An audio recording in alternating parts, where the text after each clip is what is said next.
여러분 반갑습니다. 내일 모레가 설인데도 아직 날씨가 많이 춥습니다. 그래서 오늘 날씨가 너무 많이 추워서 오늘도 근방에서 법문을 좀 해드리도록 하겠습니다. 오늘 법문 주제는 부처님 흉내만 내어도 복을 지을 수 있다. 부처님 흉내만 내어도 복을 지을 수 있다. 우리 중생이라는 표현을 많이 쓰지 않습니까?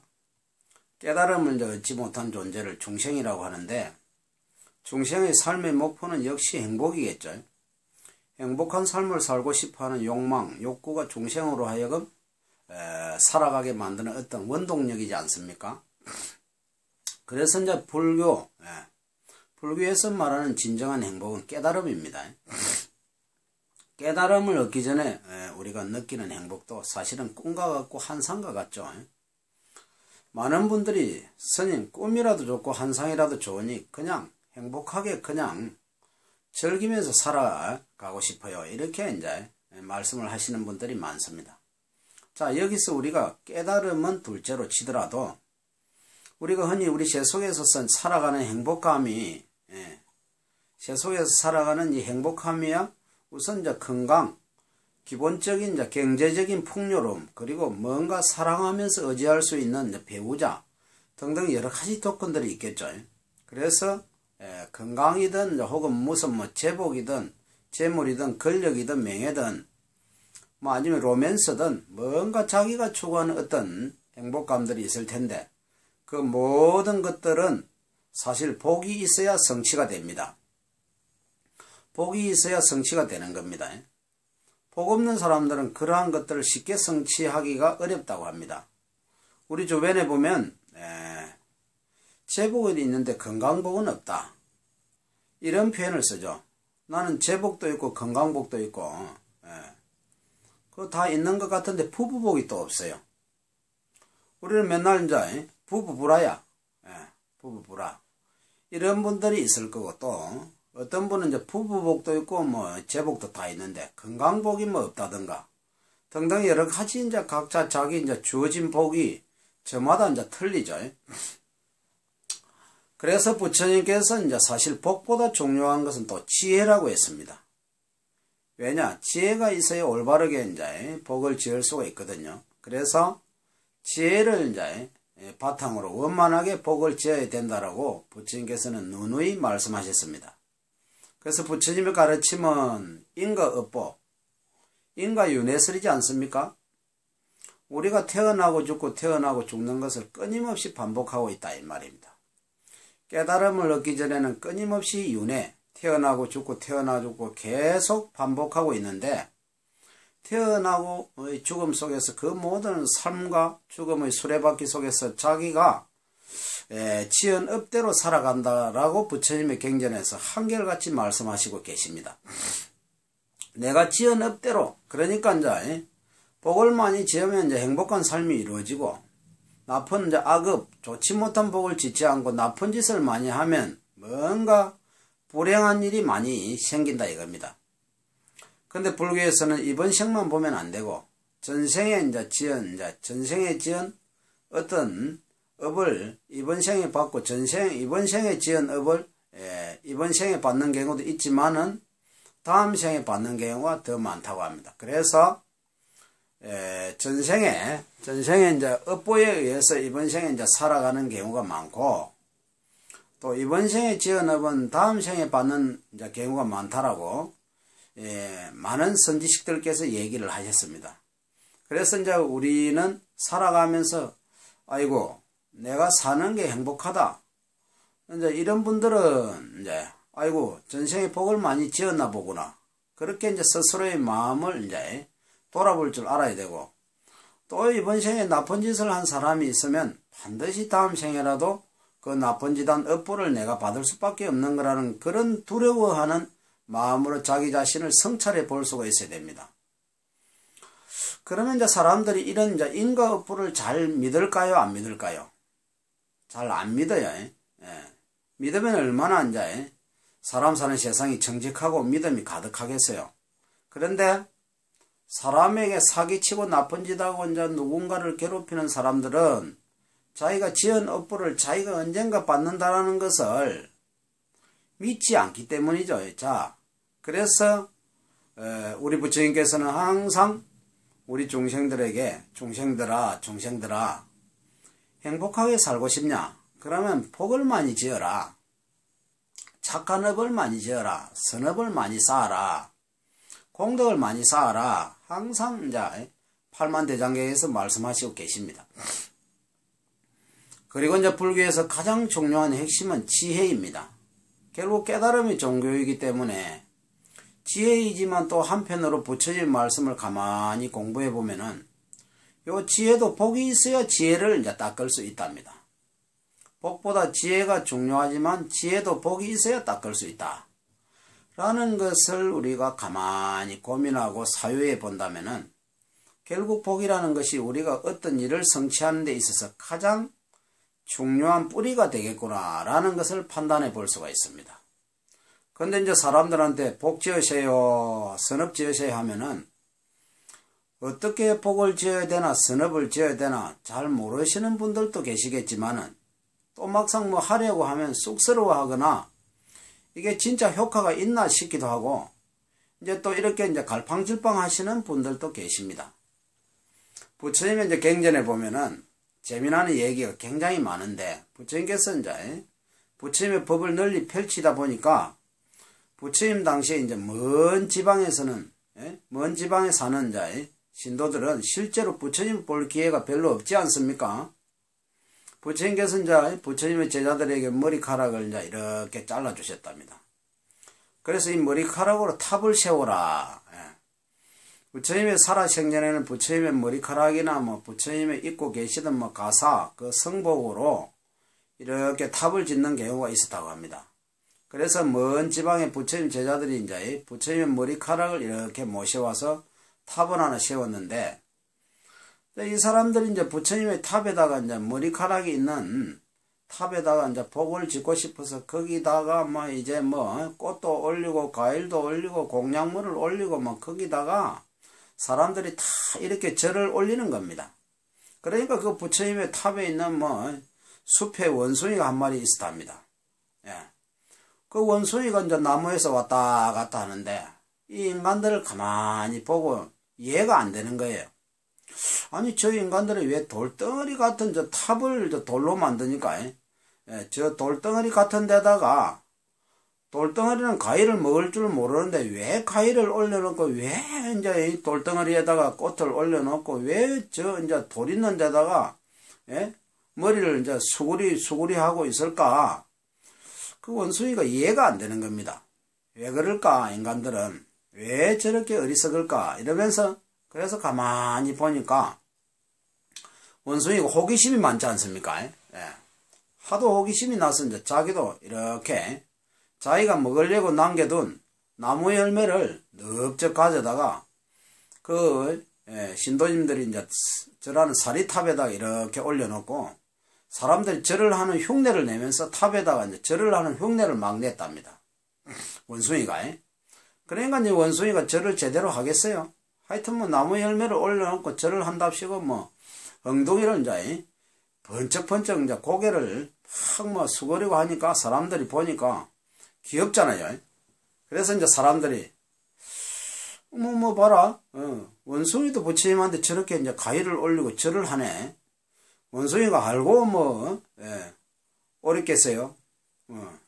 근데 뭐 잘한다 하니까 그 칭찬은 뭐 고래도 춤추게 한다 그러잖아요. 그 원숭이가 사람들이 자기 보고 막 좋아라 웃고 떠들고 하는 거 보고 보니까 이제 뭐 원숭이도 괜히 기분이 많이 업된 겁니다. 그래서 원숭이가 너무 뭐 흥분한 나머지 뭐 여러분 원숭이도 나무에서 떨어진다는 말 들어보셨죠? 너무 흥분을 해서 나무에서 떨어져서 죽어버렸어요. 어떻게 불쌍하죠? 그래서 이제 사람도 너무 흥분하면 안 돼요. 그래서 그 원숭이가 뭐 죽고 나서 정신을 차려보니까 하늘색의 천신으로 태어난 겁니다. 하늘색의 이제 신으로. 그 하늘색의 신으로 태어나서 그 원숭이가 하늘색의 쾌락을 누리면서 살다가 내가 전생에 어떤 복을 많이 지었기에 하늘세계 신으로 태어났나 하는 생각이 듭니다. 그래서 이제 하늘세계 신들은 천안통에 있어서 이제 자기가 전생에 무엇이었을까를 이제 봅니다. 그 하늘세계 어떤 신들이 가지고 있는 눈의 힘이죠. 내가 이제 전생에 뭐였나, 무슨 복을 많이 지었나 하고 전생을 봤더니, 복은 이제 개뿔 그냥 못생긴 원숭이였는데, 나무에서 뚝 하고 떨어져서 죽은 겁니다. 아니, 내가 전생에 원숭이였던 것도 충격이지만, 내가 특별히 이제 복을 지은 것도 없는데, 내가, 어떻게 하늘세계 신으로 태어났을까 하고, 가만히 자기 이제 전생을 들여다 보니, 그때 부처님의 머리카락을 모셔놓은 사리탑에다가 나무 열매를 올려놓고 절을 하는 이제 흉내를 낸 공덕으로 하늘세계 천신으로 태어난 겁니다. 와, 이건 이제, 굉장한 거죠. 아니, 그거 좀 이제, 놓고 절 흉내 좀 냈다고. 그러니까 내가 이제, 부처님의 은혜가 아니었으면, 부처님의 은혜가 아니었으면 내가 어찌 하늘세계에 태어날 수 있었겠는가. 그래서 이제 부처님께 내가 인사를 드려야 되겠다 하고 이제 인간 세상을 다 하늘의 눈으로 본 뒤에 부처님이 계신 사원에 이제 밤늦게 이제 싹 내려옵니다. 하늘세계 신들은 하늘에서 내려와도 인간들은 잘 볼 수가 없답니다. 몸이 너무나 이제 투명하고 밝아지고 이제 볼 수가 없답니다. 그러니까 하늘세계 신들이 이제 지상에 내려오면 몸에서 빛이 난대요. 환한 이제 빛이 나기 때문에 밤에 부처님이 이제 앉아 계시는 부처님 저소에 하늘세계 이제 신이 전생에 이제 원숭이였던 하늘세계 신이 딱 내려와서 부처님께 인사를 올리고 부처님께 이제 설법을 듣게 됩니다. 그 하늘세계 신이 내려오게 되니까 부처님 방안이 환하게 밝았을 것 아닙니까? 그 제자들이 오늘 이제 따라 이제 부처님 방이 왜 이렇게 훤하지 엘리트로 바꾸셨나? 그때 이제 엘리트는 이제 없었겠죠. 등을 바꾸셨나? 그 다음에 이제 부처님의 제자들, 불제자들이 부처님이 낮에 설법을 할 때 질문을 이제 던집니다. 거룩하신 세존이시여, 어젯밤에 부처님 조서에 불이 환하게 밝아오던데 이게 어떤 연인입니까? 부처님께서 자초지정을 설명해 주십니다.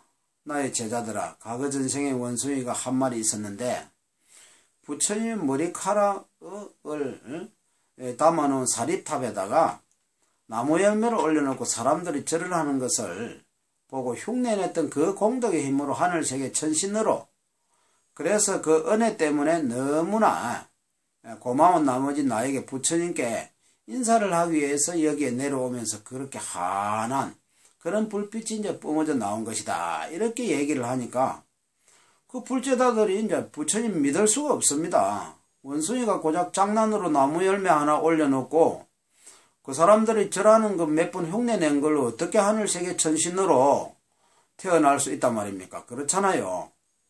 제가 읽어봐도 좀 어부다. 아무리 이제 신도들한테 포교하는 것도 좋지만은 너무 어부다 이렇게 생각하고 저도 이제 그렇게 생각을 했는데 미처 부처님이 그 얘기를 듣고 다음과 같이 말씀을 하십니다.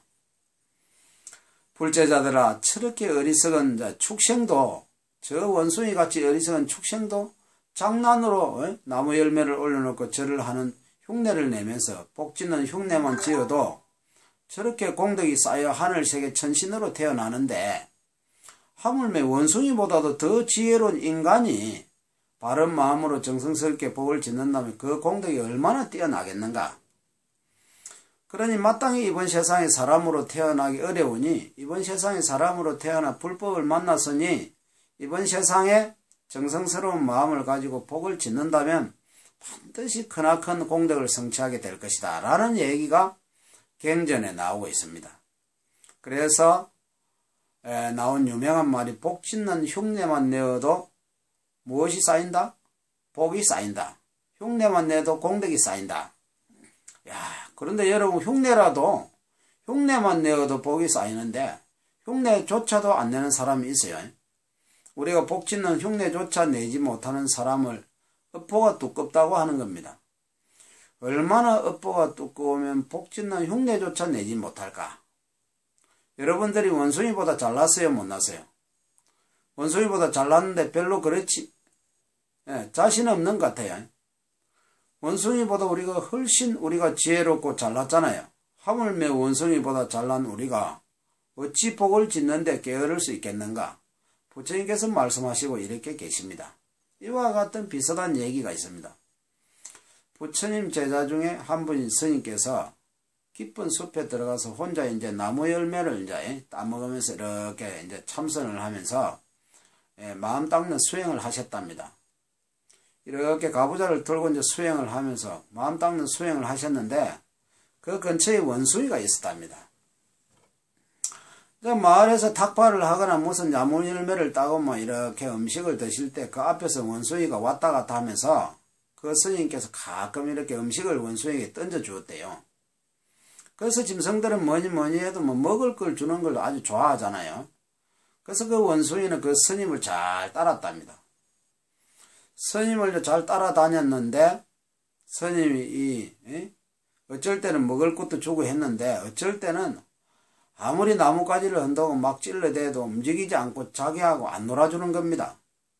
그래서 스님이 왜 나랑 안 놀아주나 하고 이제 보면은 항상 이렇게 다리를 꼬고 이렇게 앉아 있는 겁니다.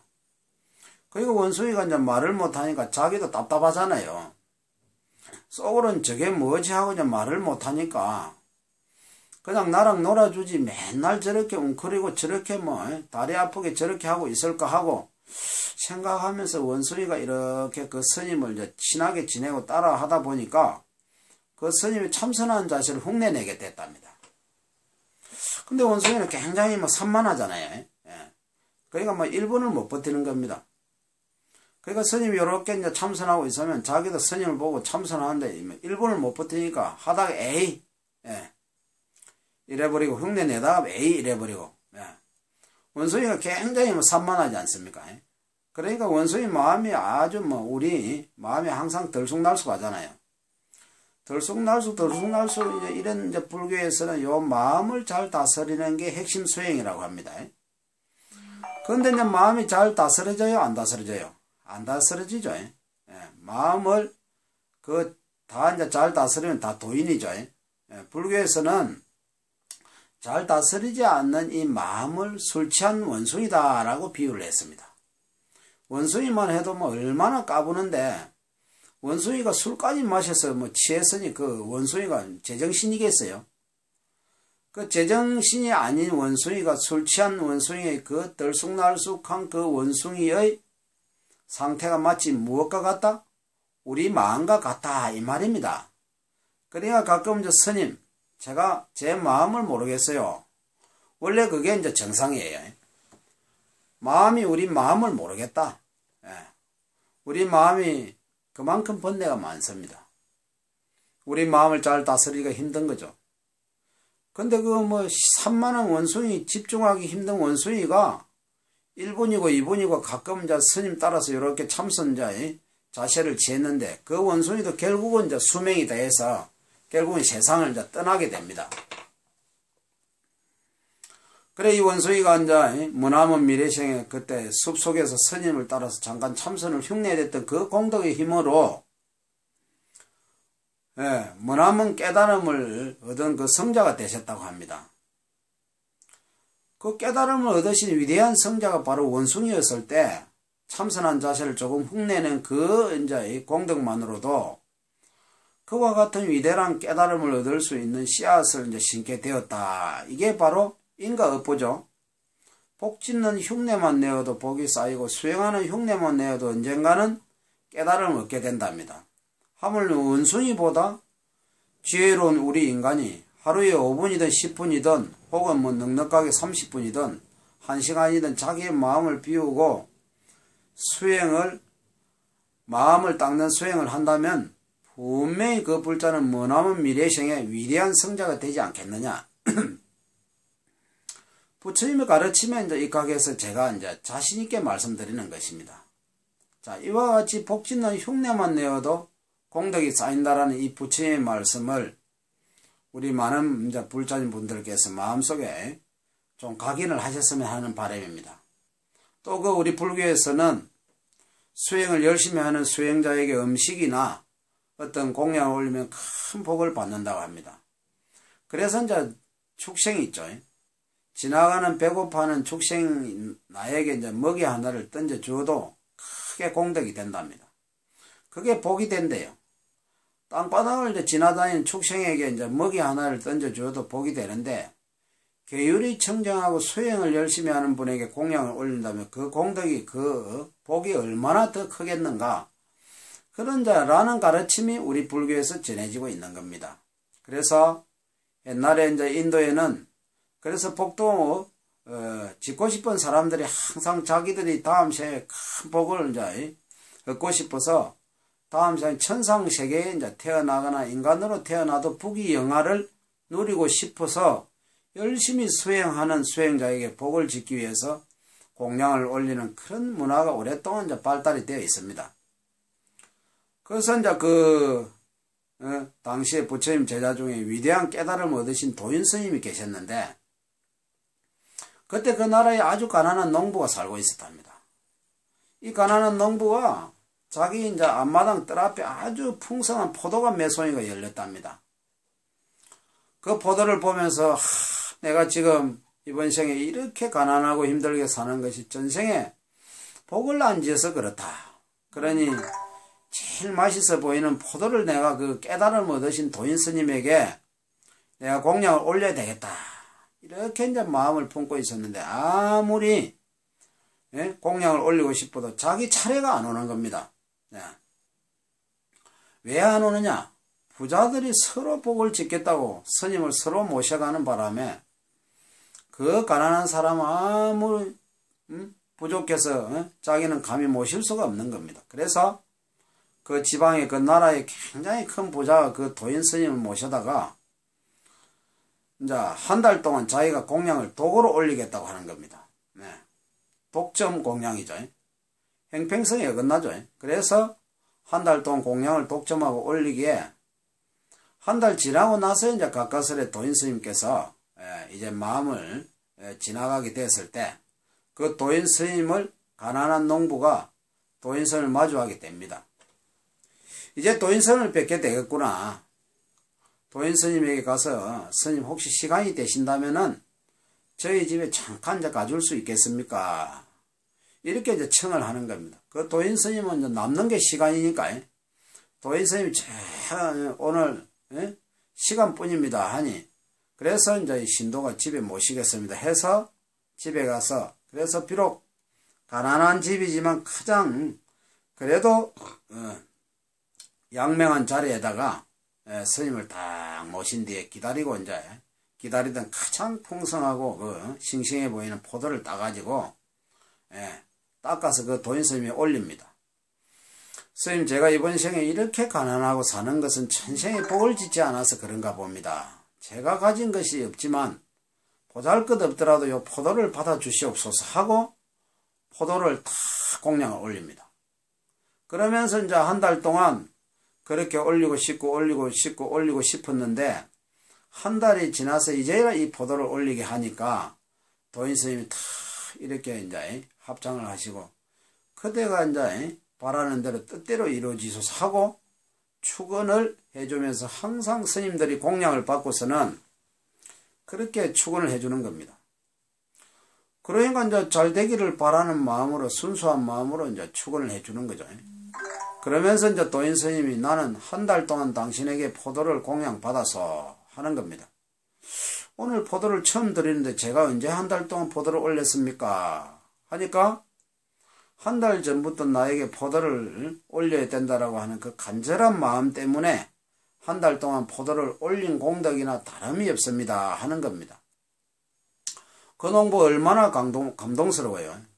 그 힘들게 제가 보잘것없는 맨날 부잣집에서 이제 주는 좋은 음식만 이제 드시는 스님에게 이렇게 보잘것없는 포도를 드리는 것도 미안한데 그렇게 저희 이제 마음을 위로해 주시니 너무나 감사드립니다 하니까 도인스님이 하시는 말씀이, 우리 스님들이 탁발을 하는 이유는 좋은 음식을 얻어먹기 위해서 받는 게 아닙니다. 신도들의 복을 짓게 하기 위해서 일부러 얻어먹으려 다니는 겁니다. 그리고 이제 지금 저의 말은 당신을 위로해 주기 위해서 하는 말이 아닙니다. 이것은 진실입니다. 정성스러운 마음만 있으면, 마음에 정성스러운 그런 마음만 있다면 내가 저분에게 공양 올려야지 하는 그 정성스러운 그 마음만으로도 이미 공양을 올린 거나 다름이 없습니다. 마음이 중요한 것입니다. 라고 도인스님이 그렇게 이제 법을 설합니다. 그러면서 이제 우리 불교에서는 다음과 같은 가르침이 나오죠. 내가 아무것도 드릴 게 없어도 정성스러운 마음으로 내가 복을 짓기 위해서 내가 공양을 올려야지, 복을 지어야지 하는데, 하는 그 정성스러운 마음만 있어도 복을 지은 거나 다름이 없고, 공양을 올리거나 다름이 없는데, 하물며 자그만 거라도 그것을 실제로 공양을 올릴 수 있다면 그功德은 얼마나 더 뛰어나지 않을 수 있겠는가. 이런 이제 부처님의 가르침이 나오고 있는 것입니다.